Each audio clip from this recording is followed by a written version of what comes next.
Good morning students. तो कल हमने बताया था कि लास्ट वीडियो लेक्चर में कि हम लोग वोल्टेज डिवाइडर रूल कहाँ अप्लाई करते हैं और करंट डिवाइडर रूल कहाँ अप्लाई करते हैं। तो वोल्टेज डिवाइडर रूल एक बार फिर से आपको रिमाइंड करा दिया जा रहा है कि वोल्टेज डिवाइडर रूल हम लोग अप्लाई करते हैं किसी भी सीरीज कम्बिनेशन सर्किट में, और करंट डिवाइडर रूल कहाँ अप्लाई करते हैं किसी भी पैरेलल कम्बिनेशन सर्किट में। तो वोल्टेज डिवाइडर रूल हो या करंट डिवाइडर रूल हो, उसको अपनी अपनी जगहों पे यूज करते हैं। तो हमने बताया था कि जो कॉन्सेप्ट है, जो बेसिक समराइज्ड फार्मूला है, उसको आपको क्या ध्यान में रखना है कि बेसिक समराइज्ड फार्मूला ये कहता है कि अगर हम वोल्टेज डिवाइडर रूल लगाते हैं तो वहाँ पे हम कहेंगे कि total voltage multiply by the same resistor divided by sum of all. ये होता है हमारा वोल्टेज डिवाइडर रूल के लिए। फिर इसी तरह बात किए थे करंट डिवाइडर रूल के लिए। तो करंट डिवाइडर रूल में क्या बात करेंगे हम लोग कि करंट डिवाइडर रूल में जो आपका बेसिक समराइज्ड फार्मूला होता है वो क्या कहता है कि total current multiply by opposite resistance divided by sum of all. तो आज स्टूडेंट्स हम लोग नया टॉपिक डिस्कस करेंगे जो है हमारा basic element of electrical circuit. Basic element of electrical circuit.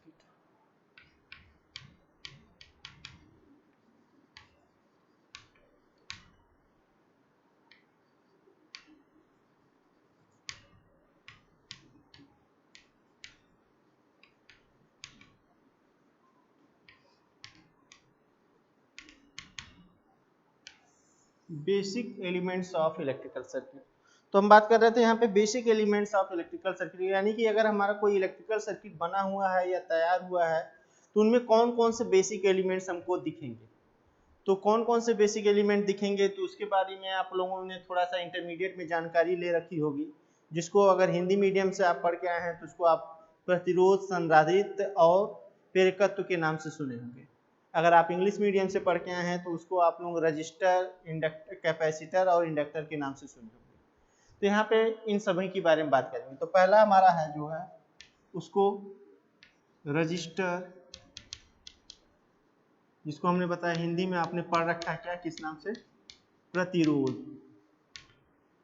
ठीक, तो एक रजिस्टर का क्या रोल होता है इलेक्ट्रिकल सर्किट में, पहले उसकी बात करेंगे। ठीक, तो एक इलेक्ट्रिकल सर्किट में रजिस्टर क्या करता है, तो दो वर्ड होता है। पहले हम यहाँ पे बात करें, एक रजिस्टर होता है, एक वर्ड होता है रजिस्टेंस। तो रजिस्टर किसको कहते हैं, रेजिस्टेंस किसको समझने कहें, मतलब कब वर्ड हम रजिस्टर यूज करेंगे, कब रेजिस्टेंस यूज करेंगे, इसकी बात करेंगे। तो रजिस्टर क्या होता है, रजिस्टर होता है एलिमेंट होता है, और रेजिस्टेंस क्या होती है, उस एलिमेंट की प्रॉपर्टी होती है। ठीक, तो रजिस्टर क्या है, मतलब एलिमेंट नेम है, और रेजिस्टेंस उसकी प्रॉपर्टी को कहा जाता है। तो रजिस्टर का रोल क्या है किसी इलेक्ट्रिकल सर्किट में, तो आपको हिंदी मीडियम के क्लासेज में बताया गया है क्या कि धारा प्रवाह के में जो अवरोध उत्पन्न होता है उसी को हम लोग प्रतिरोध कहते हैं। ठीक, to prevent the flow of current is known as resistance. मतलब किसी भी सर्किट में जो करंट के प्रवाह को कम करता है या उसका अवरोध करता है उसी को हम लोग रेजिस्टेंस कहते हैं। अब बात करेंगे कि रेजिस्टेंस को डिनोट किससे करते हैं, तो रेजिस्टेंस को हम लोग कैपिटल आर से डिनोट करते हैं। ठीक, तो रेजिस्टेंस को डिनोट करते हैं कैपिटल आर से। अब बात करेंगे कि इसको सर्किट में रिप्रेजेंट किस तरीके से किया जाता है। तो सर्किट में रिप्रेजेंट करने का कोई एक इसका सिंबल है, जिसको हम लोग उस एलिमेंट का एक सिंबल है, उस एलिमेंट के सिंबल को किस तरह से बनाते हैं, एक इस तरीके से जिगजैग फॉर्म में एक वायर दिखा देते हैं एलिमेंट, जिसको हम लोग रेजिस्टेंस कैपिटल आर के फॉर्म में नोट करते हैं। ठीक, अब इसके आगे बढ़ेंगे, जब हम लोग इसके आगे बढ़ेंगे तो उसके बाद बात करेंगे कि इसको मेजर किस में करते हैं। तो इसको हम लोग मेजर किस में करते हैं, इसके लिए आपको बताया गया है कि इसको हम लोग मेजर करते हैं ओम में। इसको मेजर करते हैं ओम में। ठीक, तो फिर से एक बार आपको बताया दिया जा रहा है कि रजिस्टर का रोल क्या है सर्किट में, जिस रोल क्या है और उसके क्या प्रॉपर्टी है। तो आपको बताया जा रहा है कि किसी भी इलेक्ट्रिकल सर्किट में जो धारा के प्रवाह में उत्पन्न अवरोध होता है उसी को हम लोग क्या कहते हैं, जिस मतलब जो एलिमेंट जुड़ा हुआ होता है उस एलिमेंट के थ्रू जो अवरोध उत्पन्न होता है उसी अवरोध को ही हम लोग क्या कहते हैं, रेजिस्टेंस कहते हैं, to prevent the flow of current. Next point बात करेंगे दूसरे एलिमेंट में। ठीक, दूसरा एलिमेंट कौन सा है, कैपेसिटर, जिसको आपने हिंदी में पढ़ रखा है क्या, संधारित्र, जिसको हिंदी में पढ़ रखा है आपने संधारित्र के नाम से। ठीक, तो इसका क्या करता है, तो इसके बारे में आपको बताया गया है क्या है कि क्या होता है कि जो हमारा कैपेसिटर होता है वो किस तरीके से बना होता है। तो पर इसकी भी बात करेंगे कि इसके भी एक दूसरा नाम कहते हैं, दो वर्ड यूज करते हैं, एक कहते हैं कैपेसिटेंस, ठीक, एक बोलते हैं कैपेसिटर, एक होता है कैपेसिटेंस। तो पहले दोनों वर्ड में डिफरेंस समझ लेंगे कि कैपेसिटर कब वर्ड यूज करना है और कब कैपेसिटेंस यूज करना है। तो जो कैपेसिटेंस होता है उस एलिमेंट की प्रॉपर्टी होती है और कैपेसिटर वर्ड जो है उस एलिमेंट का नाम होता है, ठीक। The name of the element is known as capacitor and the property of that element is known as capacitance. अब बात करेंगे कि प्रॉपर्टी क्या होती है। तो प्रॉपर्टी क्या होती है कि क्या करता है कि जो हमारा कैपेसिटर होता है उसमें दो प्लेट लगे होते हैं, ठीक, और उन दोनों प्लेट के बीच में क्या होते हैं, आवेश होते हैं। तो जब हम लोग क्या करते हैं, कैपेसिटर का रोल ये होता है किसी भी विद्युत क्षेत्र में ये आवेश को क्या करता है, मतलब स्टोर करता है, संचित करता है, जिसको हम लोग कहते हैं, हिंदी में कहेंगे संचित करता है, स्टोर करता है। तो यानी कि इसको क्या कहेंगे कि it is store the electrical charge with in electric field. मतलब ये इसका जो रोल है या इसकी जो प्रॉपर्टी है, क्या करता है, ये इलेक्ट्रिकल चार्ज को स्टोर करता है कहाँ पे, विद्युत क्षेत्र में, इलेक्ट्रिक फील्ड में। अब बात करेंगे कि जो कैपेसिटेंस है उसको रिप्रेजेंट किससे करते हैं, तो उसको रिप्रेजेंट करते हैं कैपिटल सी से, ठीक, उसको रिप्रेजेंट करेंगे हम लोग कैपिटल सी से।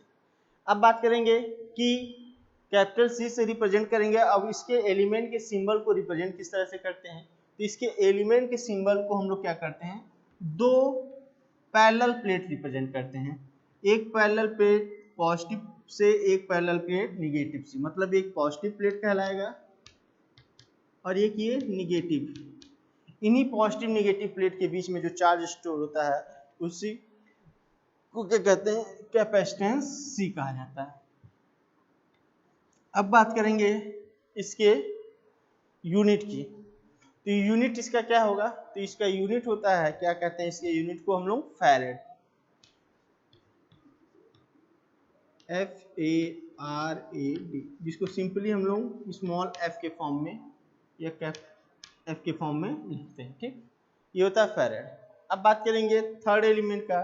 तो थर्ड एलिमेंट कौन सा हमारा, तो ये हम लोग किसमें सब ये सारे पॉइंट्स पढ़ रहे हैं, ये हम लोग पढ़ रहे हैं basic element of electrical circuit में। थर्ड पॉइंट हम लोग का क्या है, तीसरा एलिमेंट कौन सा है, इंडक्टर, जिसको हिंदी में क्या कहते हैं, प्रेरक।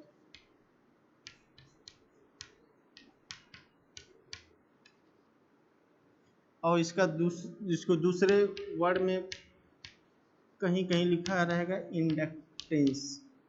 फिर यहाँ पे बात करेंगे कि इंडक्टर क्या है, इंडक्टेंस क्या है। तो इंडक्टर क्या है, उस एलिमेंट का नाम है, और इंडक्टेंस क्या है, उस एलिमेंट की प्रॉपर्टी होती है, ठीक। अब बात करेंगे कि जो एलिमेंट उसका नाम प्रेरकत्व है उसकी प्रॉपर्टी को इंडक्टेंस कह देते हैं। तो अब बात करेंगे कि इसकी प्रॉपर्टी क्या होती है। तो जो इसकी प्रॉपर्टी होती है वो कैपेसिटर के सेम होती है, लेकिन एक बेसिक डिफरेंस होता है। मतलब ये भी एनर्जी स्टोरिंग डिवाइस कहलाता है, ये भी एनर्जी स्टोरिंग डिवाइस कहलाता है, ये भी एनर्जी स्टोरिंग डिवाइस कहलाता है। मतलब ये भी क्या करता है, ऊर्जा का संचय करता है, ये भी ऊर्जा का संचय करता है, लेकिन दोनों का जो एरिया है वो अलग अलग है। ये ऊर्जा का संचय मतलब ऊर्जा एनर्जी को स्टोर करता है इलेक्ट्रिक फील्ड में, और ये एनर्जी को स्टोर करता है मैग्नेटिक फील्ड में। मतलब एक एनर्जी को स्टोर करता है किसमें, विद्युत क्षेत्र में, और दूसरा स्टोर करता है किसमें, चुंबकीय क्षेत्र में। तो अब बात करेंगे कि इस प्रॉपर्टी को क्या है, इंडक्टेंस। क्योंकि इंडक्टेंस ही कहीं पे अगर हमको कहीं अगर देखेंगे कि कहीं पे मैग्नेटिक फील्ड बनता है तो वहां पे देखेंगे कॉइल बंद होता है, उस कॉइल में जो मैग्नेटिक फील्ड डेवलप होता है वो किसके कारण होता है, इस इंडक्टेंस के कारण ही होता है, ठीक। तो अब बात करेंगे इसको रिप्रेजेंट किस तरह करते हैं। तो एक कॉइल का सिंबल आप देख रखे होंगे कि इस तरीके से हम लोग इसको रिप्रेजेंट करते हैं, जिसको हम लोग किससे डिनोट करते हैं, कैपिटल एल से, जिसको मेजर किस में किया जाता है, हेनरी में, जिसको मेजर करते हैं हम लोग हेनरी में। तो ये तीन बेसिक एलिमेंट हैं। फिर से आपको बता दिया जा रहा है, पहला एलिमेंट रजिस्टर, जिसके प्रॉपर्टी को रेजिस्टेंस के नाम से जाना जाता है, और उसको एलिमेंट को इस तरह से रिप्रेजेंट किया जाता है, और उस रेजिस्टेंस का सिंबल कैपिटल आर होता है, और उसको मेजर करते हैं ओम में, ठीक, जहाँ पे ओम का सिंबल ये होता है। दूसरा एलिमेंट होता है कैपेसिटर, जिसको हिंदी में संधारित्र कहते हैं, और उसकी प्रॉपर्टी कैपेसिटेंस कहलाती है, जिसके एलिमेंट का सिंबल इस तरह से रिप्रेजेंट किया जाता है, और उस कैपेसिटेंस का सिंबल होता है कैपिटल सी, जिसको मेजर करते हैं फैराड में, जो कि स्मॉल एफ से शॉर्ट फॉर्म में नोट किया जाता है। थर्ड एलिमेंट होता है इंडक्टर, जिसको प्रेरकत्व तो कहते हैं, उसकी प्रॉपर्टी होती है उसकी प्रॉपर्टी को कहते हैं इंडक्टेंस, जहाँ पे एलिमेंट सिंबल को इस तरीके से कॉइल के फॉर्म में रिप्रेजेंट किया जाता है, उसको मेजर करते हैं हेनरी के फॉर्म में। ठीक, तो इस तरीके से ये होते हैं बेसिक एलिमेंट्स। अब हम लोग नेक्स्ट टॉपिक डिस्कस करेंगे टाइप्स ऑफ एलिमेंट।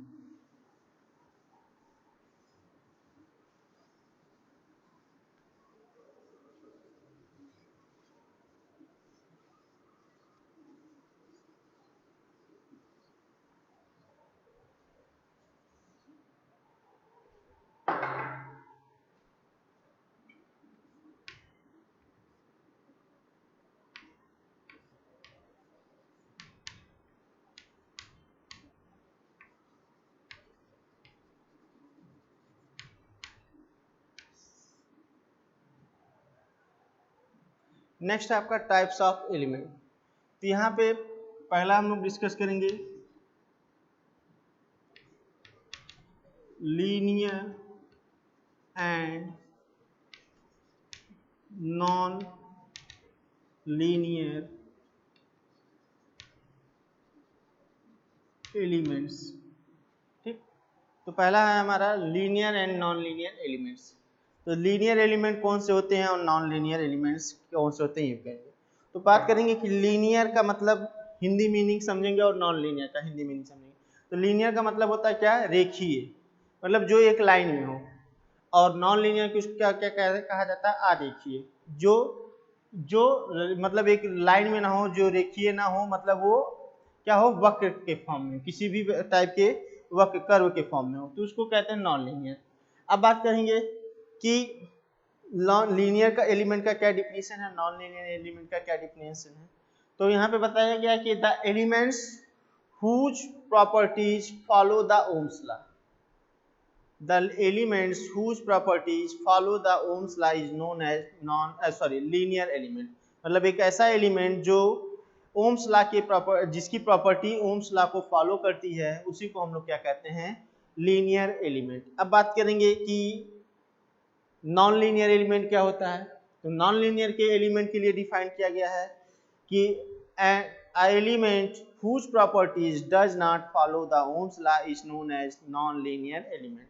मतलब यहाँ ये बताया जा रहा है कि एक ऐसा एलिमेंट जिसकी प्रॉपर्टी ओम्स लॉ को फॉलो ना करे, उसी को हम लोग कहते हैं क्या, नॉन लीनियर एलिमेंट। अब बात करेंगे कि लीनियर और नॉन लीनियर को डिफाइन करने से पहले हमको ये पता होना चाहिए कि ओम्स लॉ क्या कहता है।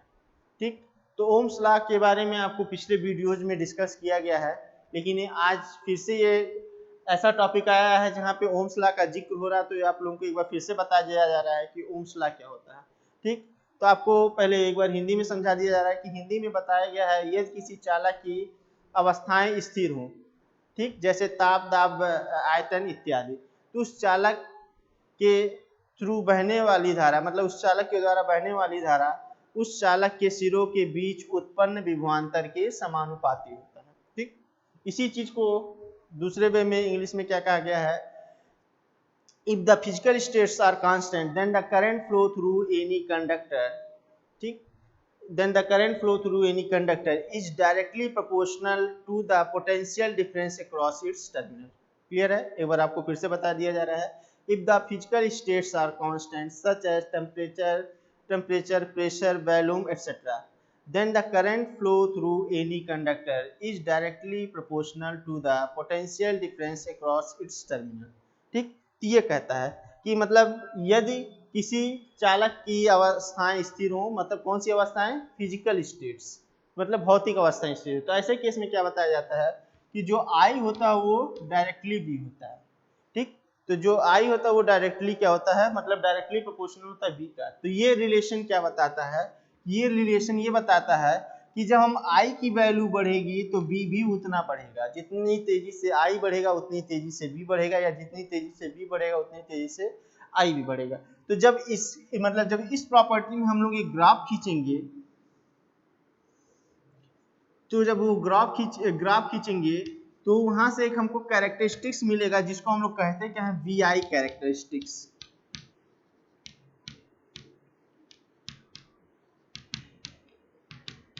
जिसको कहते हैं क्या है हम लोग, VI कैरेक्टरिस्टिक्स। ठीक, VI मतलब V मतलब वोल्टेज, I मतलब करंट।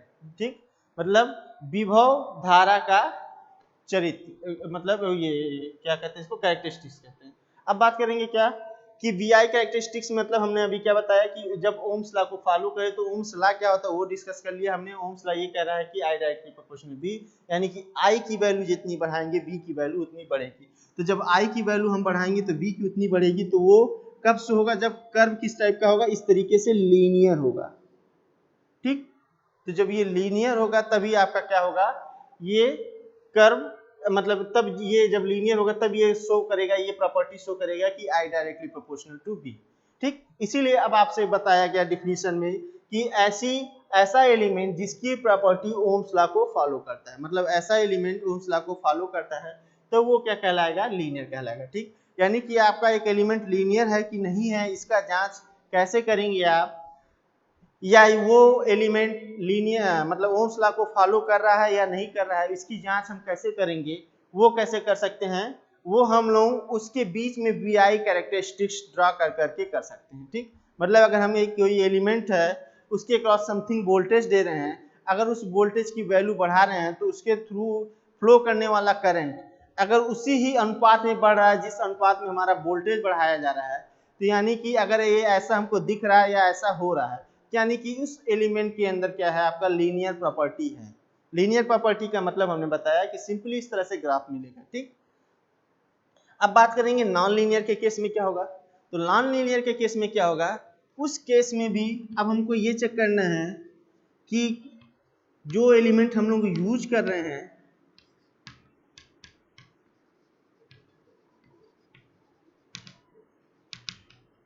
जो एलिमेंट हम यूज कर रहे हैं क्या वो लीनियर है कि नॉन लीनियर है। तो उसको भी चेक करने के लिए क्या करना है, आपको ये जानना है कि क्या वो ओम्स लॉ को फॉलो कर रहा है। फिर अब बात करेंगे कि वो ओम्स लॉ को फॉलो कर रहा है या नहीं कर रहा है, ये कैसे आपको पता चलेगा, जब हम उसके बीच में क्या करेंगे, जब उस एलिमेंट के लिए हम लोग क्या करेंगे, VI कैरेक्टरिस्टिक्स ड्रॉ करेंगे। ठीक, तो जब VI कैरेक्टरिस्टिक ड्रॉ करेंगे तो VI कैरेक्टरिस्टिक ड्रॉ कैसे होता है कि मान लीजिए समथिंग कोई आपने एलिमेंट एक ले रखा है, उसके क्रॉस समथिंग वोल्टेज अप्लाई कर रहे हैं, वो वोल्टेज कैसा है, वेरिएबल है, मतलब उसको आप अपनी जरूरत के अनुसार बढ़ा घटा सकते हैं। वेरिएबल का मतलब उसको आप अपनी जरूरत के अनुसार बढ़ा घटा सकते हैं। तो जब आप उस वैल्यू को बढ़ा रहे हैं तो आपको ये देखना है कि जिस अनुपात में आपका वोल्टेज बढ़ेगा उसी अनुपात में आपका करंट भी बढ़ रहा है। तो अगर या जिस अनुपात में आप करंट बढ़ा रहे हैं उसी अनुपात में अगर आपका वोल्टेज भी बढ़ रहा है तो वो क्या कहलाएगा, लीनियर कहलाएगा। लेकिन अगर ऐसा नहीं हो रहा है तो वो क्या कहलाएगा, नॉन लीनियर होगा। तो जब नॉन लीनियर के लिए कैरेक्टरिस्टिक्स ड्रॉ करेंगे तो इस लीनियर वाले लाइन को छोड़ करके, मतलब ये हम जो ये डॉटेड लाइन दिखा रहे हैं, ये समझना है आपको कि ये जो डॉटेड लाइन है ये लीनियर के लिए है। इस लाइन को छोड़ करके कर्व किसी भी फॉर्म में हो सकता है, इस तरीके से हो सकता है, इस तरीके से हो सकता है, इस तरीके से हो सकता है, इस तरीके से होता है, किसी फॉर्म में हो सकता है, बस लीनियर नहीं होगा वो। ठीक, इस डॉटेड लाइन के छोड़ करके, मतलब इस टाइप का कर्व ना मिले, क्योंकि अगर इस टाइप का मिलेगा तो इसमें चला आएगा, अगर इसमें चला आएगा तो वो उस टाइम एलिमेंट को हम क्या कहेंगे, लीनियर एलिमेंट। अगर इस फॉर्म में चला आएगा तो उस टाइम क्या कहेंगे हम लोग, एलिमेंट को नॉन लीनियर एलिमेंट। ठीक, अब बात करेंगे कि इस कैटेगरी में कौन कौन से एलिमेंट आते हैं फॉर एग्जांपल में, और इस कैटेगरी में कौन कौन से एलिमेंट आते हैं फॉर एग्जांपल में। तो यहाँ पे बात करेंगे फॉर एग्जांपल में, इसमें क्या कहता है, पहला होता है रजिस्टर, दूसरा होता है कैपेसिटर, और तीसरा होता है इंडक्टर। यहाँ पे बात करेंगे फॉर एग्जांपल में, यहाँ कौन कौन से एलिमेंट होते हैं, डायोड, ट्रायोड, सेमीकंडक्टर एटसेट्रा। इसी तरीके से जितने भी आपके इलेक्ट्रॉनिक्स डिवाइसेज हैं वो लगभग नॉन लीनियर एलिमेंट में ही आते हैं। ये हो गया हमारा पहला टॉपिक, लीनियर और नॉन लीनियर एलिमेंट। अब बात करेंगे नेक्स्ट टॉपिक का हम लोग, जहाँ पे नंबर 2 बात करेंगे,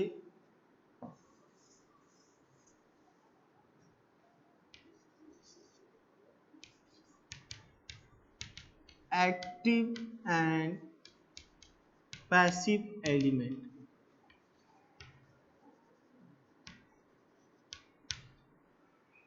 नेक्स्ट हमारा है active and passive element.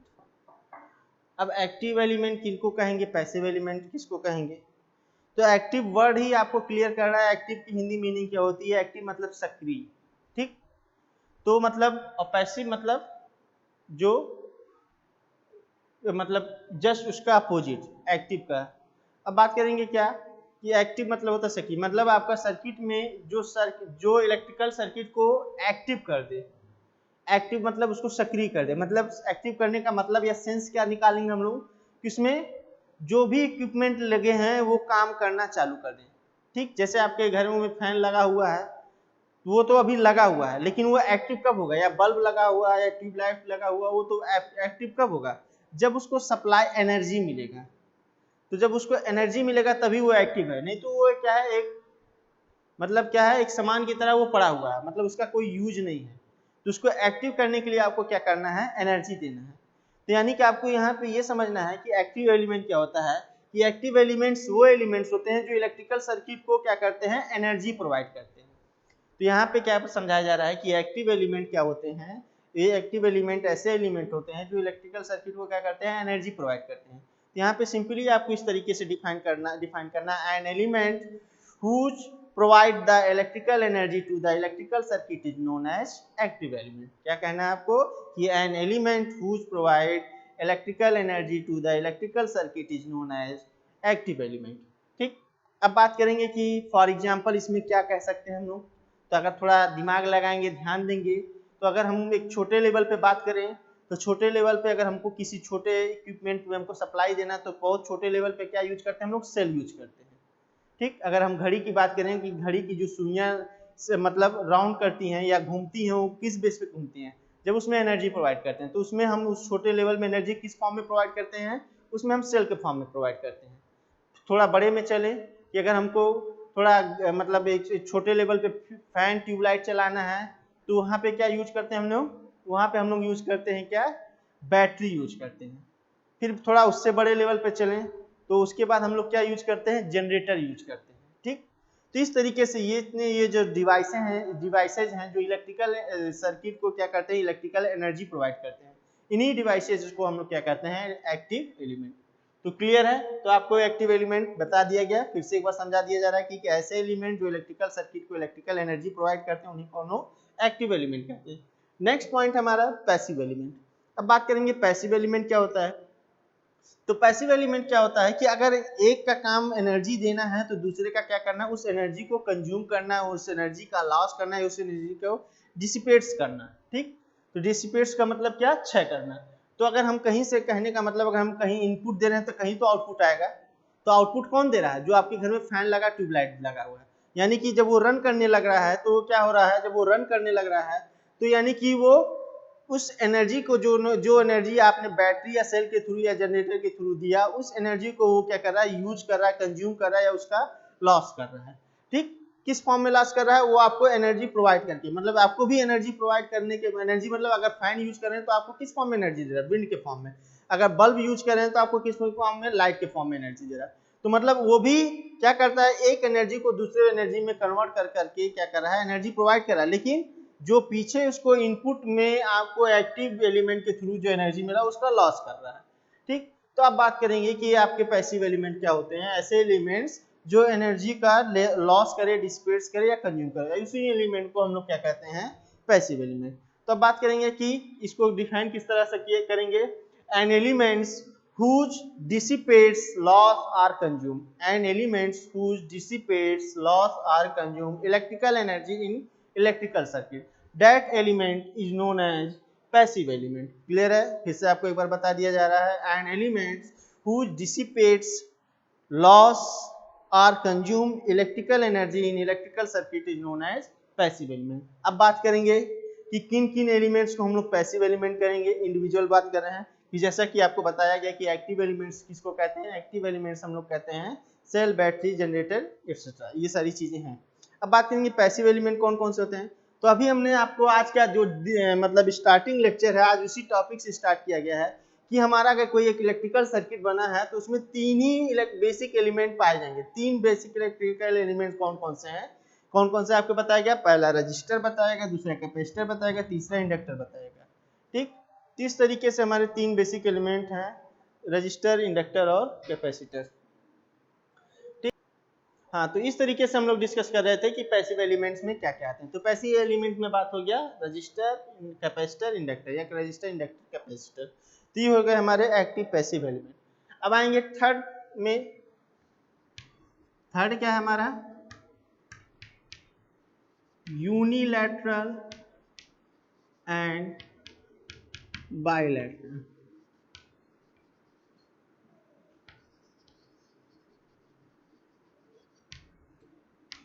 Unilateral elements and bilateral elements.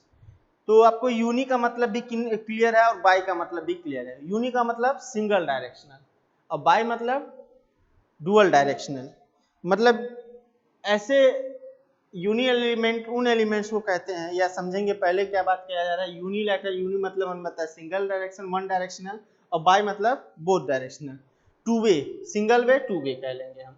ठीक, तो ऐसे एलिमेंट जो करंट के एक ही डायरेक्शन पे क्या करते हैं? काम करते हैं, या मतलब उसका कंडक्शन जो होता है, कंडक्शन मतलब वो सर्किट में काम करना चालू करते हैं या काम नहीं करते हैं। तो ऐसे एलिमेंट जो करंट के एक ही डायरेक्शन पे काम करते हैं उन्हीं को हम लोग यूनिलैटरल एलिमेंट कहते हैं।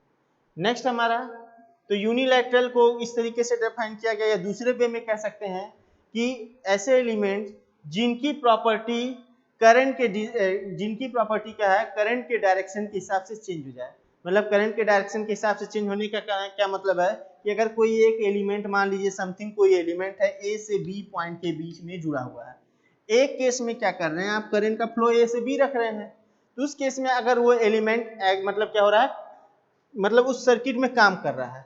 लेकिन अगर जैसे ही आपने उस सर्किट में करंट का डायरेक्शन बदल दिया, बी से ए कर दिया, तो उस केस में क्या होता है? वो एलिमेंट उस सर्किट में काम नहीं करता है या एक्टिव नहीं होता है। तो ये बात होता है हमारा कि आपका कि यूनिलैटरल एलिमेंट की खासियत ये होती है कि केवल वो सिंगल डायरेक्शन में काम करेगा। या तो वो अगर करंट का फ्लो ए से बी के डायरेक्शन में काम करेगा, या तो बी से ए के, मतलब दोनों डायरेक्शन में नहीं काम करता है। तो यानी कि इसको हम इस तरह से डिफाइन करेंगे, an element whose property depends on the current direction. क्या बोलेंगे? कि ऐसा एलिमेंट जिसकी प्रॉपर्टी करंट डायरेक्शन पे डिपेंड कर रही है। डिपेंड करने का सेंस आपको बता दिया गया कि अगर हम ए से बी फ्लो करा रहे हैं तब तो वो काम कर रहा है, लेकिन बी से ए जब फ्लो करा रहे हैं तो वो काम नहीं कर रहा है। तो यहाँ पे सिंपल वे में डिफाइन करना है कि एक ऐसा एलिमेंट जिसकी प्रॉपर्टी क्या हो रहा है? करंट के डायरेक्शन पे डिपेंड कर रहा है, उसी को हम लोग यूनिलैटरल एलिमेंट कहेंगे। तो यहाँ पे किस तरह से डिफाइन बताया गया, डिफिनीशन बताया गया कि an elements whose property depends on current direction is known as unilateral element. अब बात करेंगे कि यूनिलैटरल एलिमेंट्स में आते क्या क्या है। तो यूनिलैटरल एलिमेंट्स में जो सेमीकंडक्टर एलिमेंट्स होते हैं, जैसे डायोड, सेमीकंडक्टर, इलेक्ट्रॉनिक्स एलिमेंट जो है डायोड, सेमीकंडक्टर, ये सारे क्या होते हैं? आपके यूनिलैटरल एलिमेंट्स होते हैं। तो अगर आपको थोड़ा सा ध्यान होगा इंटरमीडिएट लेवल में, तो आपको मतलब डायोड का कंडक्शन बताया गया कि एक बार में क्या होता है, एक बार में आपका क्या होता है? डायोड कंडक्ट करता है। मतलब अगर हम positive to negative current flow करा रहे हैं या negative to positive current flow करा रहे हैं, तो एक केस में बताया गया होगा आपको कि इस केस में क्या करता है? डायोड कंडक्ट करता है। डायोड कंडक्ट का मतलब काम कर रहा है उस सर्किट में। लेकिन अगर उसमें दूसरे डायरेक्शन में करंट फ्लो करा देते हैं तो उसमें क्या करता है? उस केस में डायोड काम नहीं करता। ठीक, अब बात करेंगे सेमीकंडक्टर वाले केस में। तो सेमीकंडक्टर वाले केस में आप लोगों को क्या पढ़ाया गया है? Reverse bias, forward bias. तो उसमें देखेंगे कि उसकी प्रॉपर्टी कैसे चेंज होती है। तो अगर हमारा एक रिवर्स बायस और फॉरवर्ड बायस की बात करें कि जब हम लोग करंट का फ्लो एक बार प्लस से माइनस या माइनस से प्लस करते हैं, तो एक केस को फॉरवर्ड बायस बोलते हैं और एक केस को रिवर्स बायस बोलते हैं। तो फॉरवर्ड बायस में जब हम लोग वी आई कैरेक्टरिस्टिक्स ड्रॉ करते हैं, तो उसमें देखेंगे कि जो वी आई कैरेक्टरिस्टिक्स का जो ग्राफ होता है, उसमें डायरेक्शन उस ग्राफ का जो हमारा क्या होता है? वो अलग होता है। लेकिन जो हमारा ग्राफ रिवर्स बायस में होता है वो अलग होता है। ठीक, रिवर्स बायस का ग्राफ अलग होता है, फॉरवर्ड बायस का ग्राफ अलग होता है। तो इस तरीके से देखेंगे कि उस सेमीकंडक्टर जो एक आपका एलिमेंट है, तो वो एलिमेंट क्या कर रहा है कि करंट की डायरेक्शन पे उसकी प्रॉपर्टी चेंज हो जा रही है। प्रॉपर्टी चेंज हो जा रही है मतलब उसमें जो बी आई कैरेक्टरिस्टिक ड्रॉ करके देखेंगे तो वो क्या होगा? सेम नहीं दिखेगा। ये होता है यूनिलैटरल एलिमेंट। अब बात करेंगे बाइलैटरल एलिमेंट का। ठीक, अब बाइलैटरल एलिमेंट क्या होता है, तो आपको भी बताया गया कि बाइलैटरल एलिमेंट्स, आपको हमने बताया कि बाइलैटरल एलिमेंट्स में जो बाई वर्ड लगा वो क्या बताता है कि बोथ डायरेक्शन, मतलब टू वे, यानी कि एक ऐसा एलिमेंट जिसकी प्रॉपर्टी या तो आप ए से बी फ्लो कराइए या बी से ए फ्लो कराइए, उस पे करंट के डायरेक्शन का कोई इफेक्ट नहीं पड़ता है, मतलब उसकी प्रॉपर्टी पे करंट के डायरेक्शन का कोई इफेक्ट नहीं पड़ता है। तो ऐसे ही एलिमेंट को हम लोग बाइलैटरल एलिमेंट कहते हैं। क्लियर है? तो यहाँ पे क्या कहेंगे, N element whose properties does not depend on current direction। ठीक, बाइलैटरल में क्या बताया जा रहा है, an element whose property does not depend on current direction is known as bilateral element। Unilateral में क्या बताया गया, यूनिलैटरल में बताया गया an elements whose property depend on current direction, लेकिन बाइलैटरल में क्या बताया जा रहा है, an element whose property does not depend on current direction that is known as bilateral element। अब बात करेंगे कि बाइलैटरल एलिमेंट्स कौन कौन से होते हैं। तो बाइलैटरल एलिमेंट्स कौन कौन से होते हैं, तो बाइलैटरल एलिमेंट्स वही एलिमेंट्स होते हैं जो लीनियर एलिमेंट्स होते हैं, जिनको कहा गया है रजिस्टर, कैपेसिटर, इंडक्टर, जिनको क्या बताया गया है, रजिस्टर, इंडक्टर, कैपेसिटर। तो ये बात हो रहा था कि बाइलैटरल एलिमेंट्स में कौन कौन से आते हैं, तो बाइलैटरल में रजिस्टर, कैपेसिटर, इंडक्टर। तो इस तरीके से टोटल आज का टॉपिक रहा हमारा basic elements of electrical circuit and types of elements.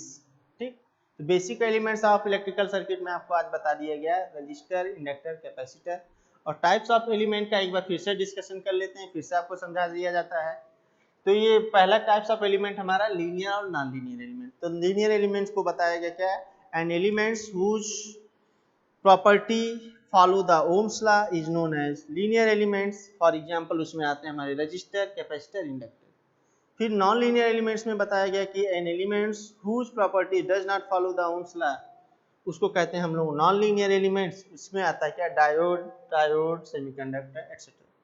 ठीक, इसी तरह हम अगले पॉइंट पे चलेंगे। तो अगला पॉइंट क्या कह रहा है हमारा, active element and passive element.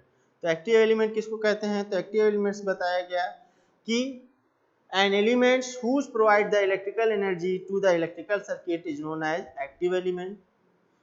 उसमें क्या बताया गया फॉर एग्जांपल में, उसमें फॉर एग्जांपल में बताया गया सेल, बैटरी, जनरेटर, एटसेट्रा। इसी तरह अगला जो पॉइंट हमारा क्या है, पैसिव एलिमेंट। तो पैसिव एलिमेंट में क्या बताया गया है कि an elements whose dissipates loss consume the electrical energy in electrical circuit is known as passive element। तो बात करेंगे कि कोई इलेक्ट्रिकल सर्किट किन एलिमेंट से मिलकर बना होता है, तो हमने बताया basic of element of electrical circuit कौन कौन से होते हैं, तो इसके एग्जांपल रजिस्टर, कैपेसिटर, इंडक्टर हो जाएंगे। इसी तरह से नेक्स्ट जो पॉइंट हमारा क्या था, unilateral element and bilateral element. तो यूनिलैटरल एलिमेंट क्या कहता है कि an elements whose property depend on the current direction is known as unilateral element। तो जैसे फॉर एग्जांपल में इसमें बताया गया क्या क्या आते हैं, डायोड, सेमीकंडक्टर। क्योंकि डायोड का क्या होता है कि डायरेक्शन चेंज होने पे क्या होता है, उसका एक डायरेक्शन में कंडक्शन होता है, दूसरे डायरेक्शन में कंडक्शन नहीं होता। और इसी तरह सेमीकंडक्टर में आपका वीआई कैरेक्टरिस्टिक ड्रॉ कराया गया होगा इंटरमीडिएट लेवल पे, तो वहाँ पे बताया गया होगा कि एक वहाँ पे फॉरवर्ड बायस होता है और रिवर्स बायस। तो जब हम लोग कैरेक्टरिस्टिक ड्रा करते हैं फॉरवर्ड बायस, रिवर्स बायस का, तो देखेंगे जो वीआई कैरेक्टरिस्टिक दोनों डायरेक्शन में मिलता है वो अलग अलग मिलता है। तो इसका मतलब ये होता है कि जो हमारा करंट का डायरेक्शन है उसके चेंज होने से क्या हो रहा है, उस जो एलिमेंट है उसकी प्रॉपर्टी भी चेंज हो जाए, यानी कि जिसके करंट के डायरेक्शन पे उसकी प्रॉपर्टी क्या हो रही है, चेंज हो रही है। तो वो आपका क्या कह रहा है, यूनिलैटरल एलिमेंट। लेकिन बाइलैटरल एलिमेंट में क्या बताया गया कि an elements whose property does not depend on current direction that is known as bilateral elements। तो इसमें कहने का मतलब ये है कि इसमें हम करंट ए से भी फ्लो करा लें या बी से फ्लो करा लें। तो ए से बी फ्लो कराने का मतलब प्लस से माइनस, और बी से का मतलब माइनस से प्लस फ्लो कराए। तो उसके बावजूद भी क्या होता है, जो हमारा उस एलिमेंट की जो प्रॉपर्टी होगी, कौन सी प्रॉपर्टी, वीआई कैरेक्टरिस्टिक्स वाली प्रॉपर्टी, तो वो प्रॉपर्टी क्या होगी, सेम होगी, एज इट इज होगी, उसमें कोई चेंजेस नहीं आएगा। ठीक, ओके, धन्यवाद। तो अगला वीडियो में हम लोग मिलते हैं, धन्यवाद।